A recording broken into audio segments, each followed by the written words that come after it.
عايز اطلب طلب من كابتن محمود الخطيب. رسالة بس يا رب توصل له. همتكم معاه ان شاء الله بالشير واللايك ان شاء الله هتوصل له. كل الصفقات اللي علمت مع الاهلي من فترة، اخرهم مع علي معلول واليو ديانج، بعين انيس بوجلبان.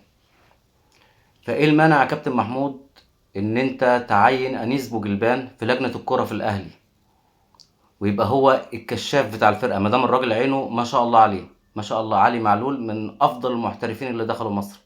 اليو ديانج ما شاء الله عليه، ربنا يحميه.